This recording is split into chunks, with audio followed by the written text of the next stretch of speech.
ஃபோனை அவன் கட் செய்த பின்பும் காதிலேயே வைத்து கொண்டிருந்தாள் இனியா.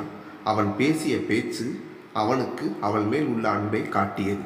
அவன் சொன்ன ஒவ்வொரு வார்த்தையையும் நினைத்து பார்த்தாள். ஏன் நம்ம 2 பேருக்கும் கல்யாணம் ஆகி இருந்தால் மட்டும் நான் உன்னை திட்ட மாட்டேனா? உன்கிட்ட எனக்கு அந்த உரிமை கூட இல்லையா? உனக்கு வேணும்னா நமக்கு கல்யாணம் ஆகலைன்னு தான் டிஃப்ரென்ஸ் தெரியலாம். எனக்கு அதெல்லாம் தெரியாது. என்னை பொறுத்த வரைக்கும் நீ தான் என் பொண்டாட்டி. ஆனால் உனக்கு தான் அப்படி ஏதும் நினைப்பில்லை. ஆமாம், அவன் சொன்னது சரிதான். நானும் தான் ஏன் அப்படி பேசி வச்சேன். ஏதோ ஒரு கோபம். ஆனால் அது அவனுக்குத்தான் வர வேண்டியது என்று இப்போது தோன்றுகிறது. அவன் சொன்னதைப் போல என் அழுகையை தாங்காமல் ஓடோடி வந்தவனுக்கு நான் என்ன செஞ்சேன் பதிலுக்கு என்று நினைத்தவளுக்கு தன்மேலே கோபம் வந்தது. ஆனால் ஸ்வேதாவும் பாவம் தானே, அவளையும் நினைத்து பார்க்க வேண்டி இருக்கிறது. எல்லாத்தையும் நினைச்சு பார்க்கும்போது நான் செஞ்சது தப்புன்னு தோணலை. ஆனால் எதுவாக இருந்தாலும் அவன்கிட்ட தான் முதல்ல சொல்லி அவன் மூலமாக விஷயத்தை ப்ரொசீட் பண்ணி இருக்கணும். ஆனால் கடைசியாக அதையும் அவன் எனக்காக ஒத்துக்கிட்டான் தானே. ஆனால் நான் அப்பவும் சண்டை போட்டு வைக்கிறேன். அவன் என்னை திட்டுறதுல தப்பே இல்லை என்று எண்ணியவளுக்கு சிரிப்பு தான் வந்தது. ஆனால் நிஜமா அது திட்டினது தானா என்று எண்ணியவளுக்கு திரும்ப சிரிப்பு வந்தது. அவனுக்கு சரியாக திட்டக்கூட தெரியலை. ஆனால் அது நல்லா தான் இருந்தது. அங்கே பாலுவின் பாடம் பெரும்பாடாக போனது. அவன் எவ்வளவோ முயன்றும் அவனால் ஜோதியை சமாதானப்படுத்த இயலவில்லை. ஜோதியை அழைத்து கொண்டு அவன் வீட்டுக்கு கிளம்ப போவதாக அவன் ராஜகோபாலிடம் கூறும்போது கேட்டுக்கொண்டிருந்த இனியா அவனிடம், ஏன் மாமா கிளம்புறீங்க? 2 நாள் இங்கேயே இருங்களே என்றான். ஏன், உங்கள் அக்கா கிட்ட நான் மாமா அத்தை முன்னாடியே வாங்கி கட்டிக்கிறதுக்கா என்றான். என்ன மாமா சொல்கிறீங்க என்றாள் இனியா. நீ பாட்டுக்கு என்னையும் இந்த ஸ்வேதா விஷயத்தில் இழுத்து விட்டுட்டேன். இப்போ யார் அவஸ்தைப்படுறது? நான் அவளுக்கு சப்போர்ட் பண்ணி பேசினேன்றதுக்காக அவள் என் கூட ஃபைட் பண்ணிக்கிட்டு இருக்கா. அதில் இங்கே வேற இருந்து அவள் ஏதாச்சும் பேசி வச்சா அத்தையும் மாமாவும் கஷ்டப்படுவாங்க. அதுதான் எதுக்கு இந்த பிரச்சனை எல்லாம்னு கிளம்புறோம் என்றான் பாலு. அக்காவுக்கு என்னவா மாமா, நீ இப்படி ஈஸியாக என்கிட்ட கேட்குற. அதை நான் உன் அக்கா கிட்ட கேட்க முடியுமா சொல்லு? என்ன மாமா நீங்கள் இதில் அவளுக்கு என்ன பிரச்சனையா? அவளுக்கு ஸ்வேதாவை பிடிக்காதுன்னு உனக்கே தெரியும்ல இனியா. அதுவும் இப்போ இனியா போய் வாழ போகிற வீட்டில் எதுக்கு அவளை நுழைக்கிறீங்கன்னு என் கூட சண்டை. என்ன செய்ய சொல்கிற என்றான். மாமா, நம்ம பர்சனல் ரிவென்ஸ் எல்லாம் அவளோட கல்யாண விஷயத்தில் காண்பிக்கலாமா மாமா? அதுவும் கல்யாண வயசில் இருக்கிற பொண்ணுக்கிட்ட போய் என்றான் இனியா. இதெல்லாம் 100 கிழவி மாதிரி பேசு. உன் கல்யாணம் நடக்கிறத பற்றி நினைக்காத. என்ன மாமா நீங்கள் போய் இப்படி பேசுகிறீங்க? பின்ன எப்படி சொல்கிறதா? எனக்கே நான் பண்ணது தப்போன்னு இப்போ தோணுது. எப்படியும் நீயும் இளவரசனும் அவங்கள விட பெரியவங்க.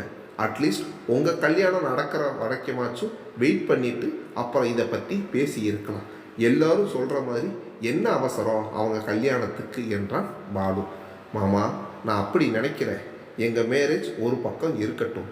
ஆனால் எங்களுக்கு முன்னாடி இருந்தே அவங்க லவ் பண்ணுறாங்க இல்லை, அவங்க லவ் பிரச்சனையில் இருக்குது. இதுவே எனக்கும் அவருக்கும் ஒரு பிரச்சனைனா அதை சால்வ் பண்ண நீங்கள் எல்லோரும் இருக்கீங்க இல்லை மாமா? அதே மாதிரி தானே இதுவும். அதை நான் ஸ்வேதாவுக்கு பண்ணுறதா நினைக்காம சந்துருவுக்கு பண்ணுறதா அக்கா நினச்சா எந்த பிரச்சனையும் இருக்காது. அதுவும் இல்லாமல் இது ஒன்றும் அவங்க 2 பேருக்கும் நடுவில் இருக்க சின்ன ப்ராப்ளமும் இல்லை. உங்களையும் இதில் சம்மந்தப்படுத்தி இலா ஏதேதோ தப்பாக ஸ்வேதாவை நினச்சிக்கிட்டு இருக்காரு. அதில் போய் நான் எப்படி மாமா தலையிடாமல் இருக்க முடியும்? அதனால தான் உங்ககிட்டவும் ஹெல்ப் கேட்டேன் என்றான். நீ இந்த விஷயத்தை சொல்ல போய் தான் நானும் ஸ்வேதாவுக்கு சப்போர்ட் பண்ணி பேசினேன். ஆனால் உங்கள் அக்காவுக்கு இது புரிய மாட்டேங்குதே. நீங்கள் பொறுமையாக எடுத்து சொல்லுங்கள் மாமா. அதெல்லாம் அக்கா புரிஞ்சுக்கும். அக்காவுக்கு ஏன் ஸ்வேதாவை பிடிக்கலேன்னு தெரியல. ஆனால் எல்லாம் சின்ன விஷயமாக தான் இருக்கும். ஸோ எல்லாத்தையும் சரி பண்ணிடலாம் மாமா என்றால் இனியா. சரி, ஆனால் எதுவாக இருந்தாலும் அதை நான் எங்கள் வீட்டில் போய் வச்சுக்கிறேன். இல்லைனா இங்கே பிரச்சனை ஆச்சுன்னா யார் அத்தை மாமா முகத்தில் முழிக்கிறது? சரி மாமா, ஆனால் அக்காவை சரி பண்ணிடுங்க, சரியா? ஒரு கல்யாணம் நடக்க எத்தனை பேர் சரி செய்ய வேண்டி இருக்குது. பின்ன சும்மாவா மாமா? நீங்கள் தானே என்னை கல்யாணம் பண்ணிக்கன்னு சொல்லிட்டு இருந்தீங்க. ஸோ நீங்கள் இதெல்லாம் செஞ்சு தான் ஆகணும் என்றால் சிரித்து கொண்டே இனியா. எல்லாம் என் நேரம், நீ நல்லா சிரி என்றான். அவள் மறுபடியும் சிரித்து விட்டு, அது சரி மாமா, நீங்கள் அக்காவுக்கு இந்த அளவுக்கு பயப்படுவீங்களா? எனக்கு இன்னைக்கு வரைக்கும் இது தெரியாமல் போச்சே. நீ ஏன் பேச மாட்ட? கல்யாணம் ஆன ஒவ்வொருத்தனுக்கும் தான் அவன் கஷ்டம் தெரியும். நாளைக்கு என் சகலையும் என் லிஸ்ட்டில் தான் வந்து சேருவார். அப்போ பார்த்துக்கிறேன் என்றான். அது சரி என்றார். இதையெல்லாம் கேட்டுக்கொண்டிருந்த ஜோதிக்கு ஒரே குழப்பமாக இருந்தது. உங்களையும் இதில் சம்பந்தப்படுத்தி இலா ஏதேதோ தப்பா ஸ்வேதாவை நினச்சிக்கிட்டு இருக்காரு என்று இனியா கூறிய வார்த்தைகளே அவள் காதில் கேட்டுக்கொண்டிருந்தது. இதற்கு என்ன அர்த்தம்? இதை பற்றி இங்கு கேட்பதை விட தங்கள் வீட்டுக்கு போய் பேசிக்கொள்வதே சரி என்று எண்ணி கிளம்பிவிட்டாள் ஜோதி. வீட்டிற்கு சென்று கணவரிடம் இருந்து எல்லாவற்றையும் கேட்டறிந்த ஜோதி முதல் வேளையாக இளவரசனுக்கு ஃபோன் செய்து ஸ்வேதாவின் விஷயத்தை பற்றி பேச வேண்டும் என்றும் நேரில் பேச வேண்டும் என்றும் கூறினான். அவனும் வருவதாக கூறினான். அந்த வீட்டினுள் இருப்பதே பவித்ராவிற்கு ஏதோ தண்டனை அனுபவிப்பது போல் இருந்தது. ஆனால் என்ன முயற்சி செய்தும் அவளால் அங்கிருந்து எங்கும் செல்ல இயலவில்லை. அவள்தான் ப்ராஜெக்ட் செய்வதற்காக பெரியப்பா வீட்டில் தங்கி இருக்கப் போகிறேன் என்று அடம் பிடித்து வந்தாள். இனிய அக்கா எப்போதுமே அவளுக்கு மிகவும் பிடித்த அக்கா. தனக்கு ஒரு தோழியாய் வழிகாட்டியாய் திகழ்பவள். ஜோதி அக்காவும் அவளுடன் இன்மையாக பழகுபவள். அவர்களுடன் சிறிது நாட்கள் தங்கி இருக்க வேண்டும் என்றுதான் அவள் இங்கு வந்தாள். ஆனால் இங்கு வந்த பிறகு எல்லாமே தலைகீழாக மாறிவிட்டது. வந்த முதல் நாளே சந்துருவை பார்த்தவுடனே ஏனோ அவளுக்கு அவனை பிடித்து போய்விட்டது.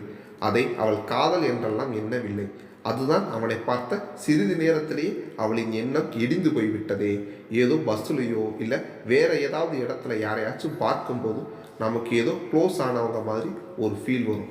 ஆனால் அவங்க நமக்கு பழக்கமானவங்களாக இருக்க மாட்டாங்க. அது மாதிரி இதை எடுத்துக்க அவள் தயாராக தான் இருக்கா. ஆனால் அவன் வீட்டிலையே தங்கிக்கிட்டு அவனை ஒவ்வொரு முறையும் பார்க்கறத அவளால் தாங்கிக்கவே முடியலை. அவனும் ஏதோ தப்பு பண்ணிட்ட மாதிரி கொடுக்கிற பார்வையை அவளால் பார்க்க முடியலை. ஒவ்வொரு முறையும் அவன் முதலாக தனியாக பேசிட்டு நின்னானே, அதுதான் அவள் கண்ணு முன்னாடி வந்து நிற்கிது. இந்த எண்ணங்களை மறக்கிறதுக்கு கொஞ்சம் டைம் அவளுக்கு தேவைப்படுது. ஆனால் அவங்க அப்பாவோ அக்கா திரும்ப கிடைச்ச சந்தோஷத்தில் இருக்காரு. இப்போ அவர் எதையும் காது கொடுத்து கேட்குற மனநிலையில் கூட இல்லை. வெகு நேரமாக ஜோதி வீட்டிற்கு கிளம்பி போக வேண்டும் என்று எண்ணிக்கொண்டு இருக்கிறாள். ஆனால் அவளால் யாரிடமும் சென்று பெர்மிஷன் கேட்க முடியவில்லை.